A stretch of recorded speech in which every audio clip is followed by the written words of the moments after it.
Bom, a gente vai começar com uma mesma pergunta para todos. Quando a gente fala de economia, a gente não pode esquecer o social.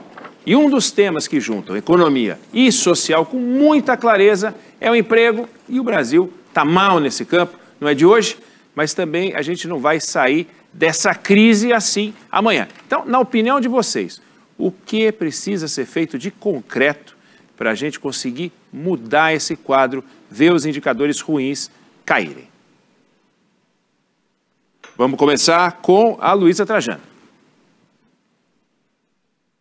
Bom, primeiro, boa tarde para vocês, parabéns aí por 16 anos da Band News. A gente estava vendo a propaganda aí, tanta coisa boa que vocês noticiam e tanta coisa ruim também, que é obrigada a noticiar. Muito obrigado por estar numa mesa tão legal aí, com a minha amiga Tânia, com o Zé Roberto e com... Eu não sei qual, acho que mudou o CEO aí, né? Mas é um prazer estar com vocês aí. Bom, gente, o que tem que fazer é sair das opiniões, o diagnóstico, das opiniões, o diagnóstico e fazer acontecer. É um momento muito difícil, nós temos um inimigo em comum, que eu vi um pouquinho do debate anterior aí, que chama o vírus, que está nos desafiando. Agora a gente tem que estar muito unidos na vacina, que é o que nós estamos fazendo. E o que eu tenho mais feito é sair dos diagnósticos, sair das previsões e fazer acontecer com muita união, pensando, porque senão é muito difícil. Não é só, essa crise não é só do Brasil, mas o Brasil tem um momento, uma coisa muito diferente, né, de muitos países, que é a desigualdade e a falta de capital, para que isso possa injetar. Então nós temos que ser muito unido, muito criativo e fazer acontecer. Então acho que depois eu vou responder, mas é o que tem que fazer. O Magazine Luiza, ano passado, entrou no Não Demita, todo mundo falava no começo da pandemia, Luiza, o que você vai fazer? Você está se comprometendo? Não, gente, se não der em agosto, eu falo que não deu, o que vai fazer? A família investiu, vendeu ações, nós estamos com capital de giro, e o que você desemprega é um tiro no pé. Um país em desenvolvimento, ele vive da renda e do crédito. A renda no Brasil é só vive emprego, não tem outra renda. Então, quando chegou em agosto, eu vou falar que não. A gente foi tão criativo, lançamos tanta coisa nova, que nós não só não demitimos, como admitimos 4.500 funcionários registrados em folha. Então, assim, acho que a gente tem que pensar fora da caixa, pensar no Brasil, pensar no social. A desigualdade social é uma responsabilidade de todos nós, é uma herança que a gente traz de quase 400 anos de escravidão, e também hoje o mercado financeiro pede que você pense no Brasil, no seu país, que você pense em geral, não é só mais no lucro trimestral. Então é uma mudança profunda de forma de lidar com as coisas. O digital é uma cultura, ele não é um software, não é um aplicativo, a Tânia sabe muito bem disso, ele é uma forma de lidar com as coisas, isso veio nos trazer muita coisa. Então acho que é muito importante a gente entender isso, que muda totalmente a forma como a gente está falando. Ô Glauco, eu não tinha visto teu nome, mas muito bom estar com você também. Eu não tinha ligado o nome, mas é muito bom estar nesse painel, e eu vi o painel anterior, achei muito interessante, assisti um pouco no fim. E é assim, nós temos que nos unir, não pensar no nosso quintal e buscar alternativa, porque não é fácil, a começar pelo mundo de morte que nós estamos enfrentando, e a começar porque a economia, não adianta salvar a economia, deixar a morte, não adianta deixar a morte não salvar a economia, é as duas coisas que nós temos que fazer agora, e só juntos, unidos, sem um lado, sem o outro, a gente vai conseguir sair disso, com um planejamento estratégico para o país, que eu estou pregando isso, em 4 itens para os próximos 10 anos, 2022 e 2032. Depois eu posso falar um pouquinho mais, mas vou deixar meus colegas aí falarem. Tânia Cosentino, CEO da Microsoft, presidente da Microsoft Brasil, o que precisa ser feito para a gente sair desse quadro ênfase no emprego? Boa tarde, Eneg. Prazer enorme estar com você, com toda a audiência aqui da Band News. Parabéns, Band News, pelos 16 anos de companheirismo aqui, informando a gente, como disse a Luísa, às vezes com notícias boas, às vezes com notícias ruins, mas é o papel de vocês manter a gente informado. Um prazer enorme dividir o painel com a querida Luísa, com o querido José Roberto e com o Glauco. E eu concordo com a Luísa que a gente precisa parar de discussões e ir para ação. Então eu falo muito do CEO, do presidente ativista, e a gente vive num mundo de muitas diferenças, de muitas desigualdades e de muitos paradoxos. Por um lado, a gente tem o desemprego e as desigualdades aumentando em todo lugar do mundo, mas de forma profunda aqui no Brasil por causa da pandemia, mas eu vivo num mercado de tecnologia que é um mercado de pleno emprego. E a gente, quando avalia o resultado e a performance das empresas nesse último ano, a gente percebe que as empresas que, de certa forma, adotaram a tecnologia, elas tiveram uma performance melhor. A Magalu, a Luísa pode dar aqui um monte de bons exemplos que ela, no mundo de varejo, que foi profundamente afetado, ela pode aqui dar inúmeros de exemplos como a adoção da tecnologia trouxe novas fontes de receita e conectaram as empresas com o seu público consumidor. E isso se aplica a qualquer segmento de mercado. Então a gente vê, por um lado, o desemprego aumentando e, por outro lado, que a área de tecnologia, mas a área de tecnologia em todos os negócios, eu digo que todas as empresas hoje são empresas de tecnologia, e nesse outro mundo faltando profissional. Então, sem esse tipo de profissional, a gente vai ser incapaz de gerar crescimento econômico e a gente não vai ser incapaz de adotar tecnologia até para ser competitivo em escala global. E aí, como que a gente atua nisso, partindo para a ação, como disse a Luísa?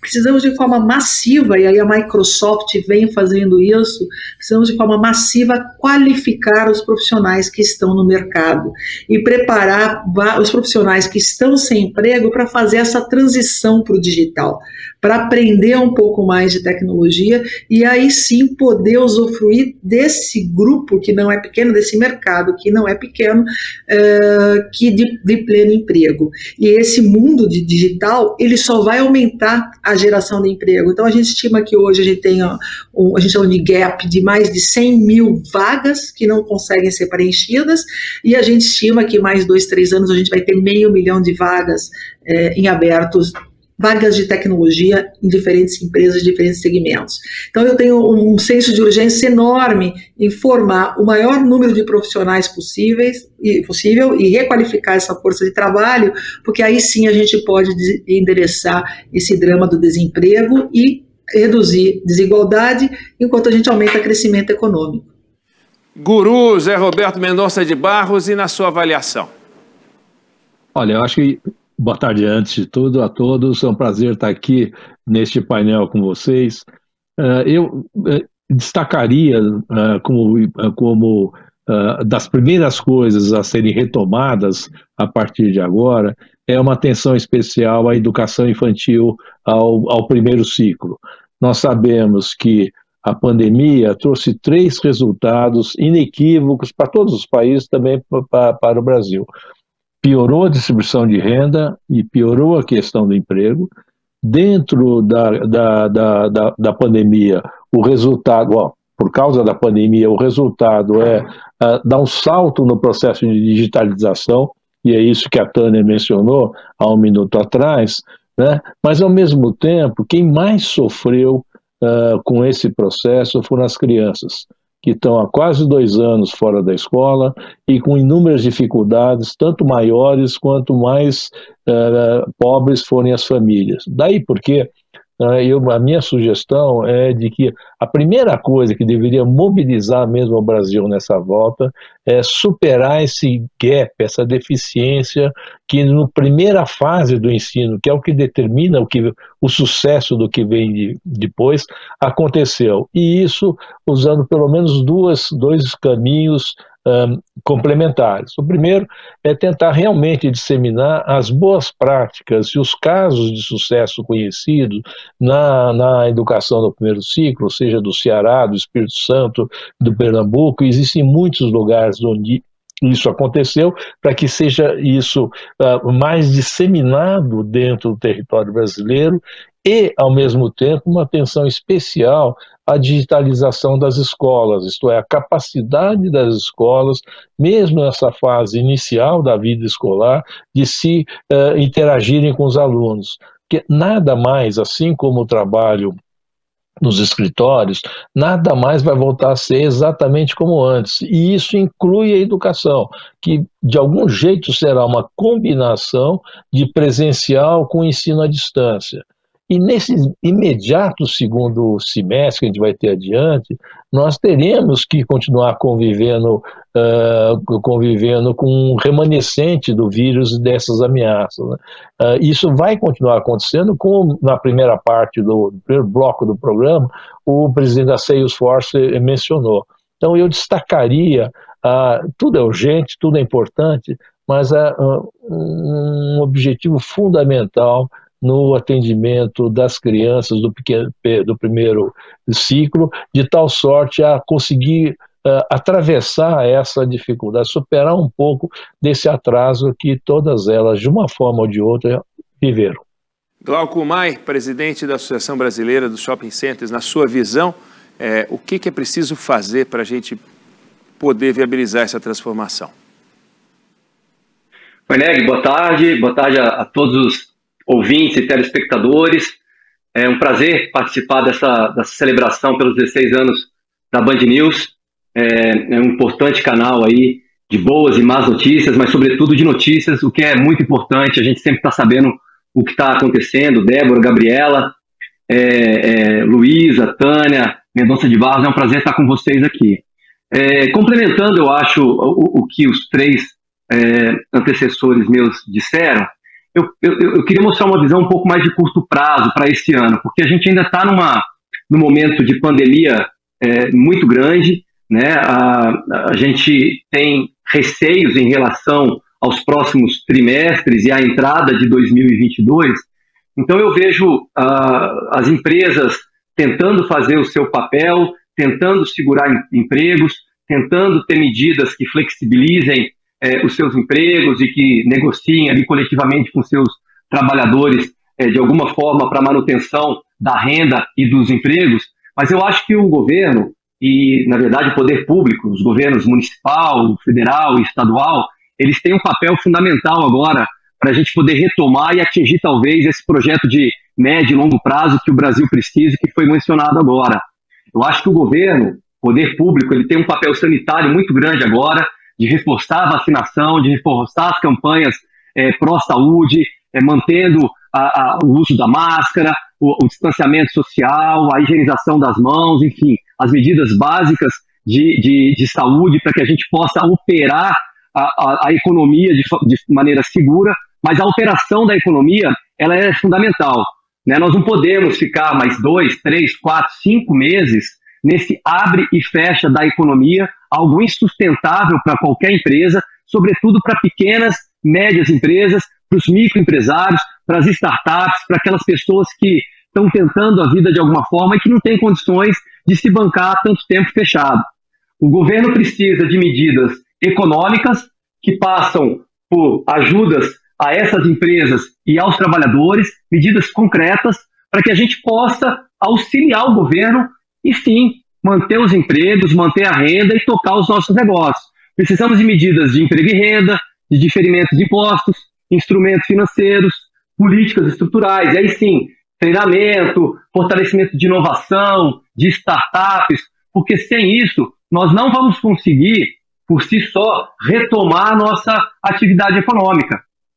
O abre e fecha é constante, sobretudo para o setor que eu aqui estou representando, o setor de shopping centers, de comércio, serviços, que é o mais afetado pela pandemia, por esse momento crítico do país, e que nós não temos visto auxílio efetivo, condizente, com a agilidade e o volume necessário para uma recuperação, seja para o trabalhador e seja para a imprensa, para empresas. Então, eu acredito que para que a gente possa retomar os trabalhos, para que a gente possa retomar os ganhos, gerar uma segurança para as pessoas e para os empresários investirem, é necessária a ação do Estado. O segundo ponto que é fundamental é a segurança jurídica e regulatória. Não é porque nós vivemos um momento de estresse profundo e de incertezas que Congresso Nacional, Assembleias e Câmaras de Vereadores, por mais bem intencionadas que estejam em solucionar os problemas do país, podem alterar contratos, alterar leis que impactam milhões de empresas, milhões de empregos, cadeias produtivas inteiras, sem discussões profundas, sem análise. Então precisamos encontrar um meio termo e ser muito maduro para poder manter a segurança jurídica, a segurança regulatória, que é o que vai trazer certeza para investimentos, sejam investimentos nacionais ou internacionais. E por último, passada essa priorização da pandemia, que para mim é a prioridade número 1, 2 e 3, aí nós vamos discutir as grandes reformas estruturais do país.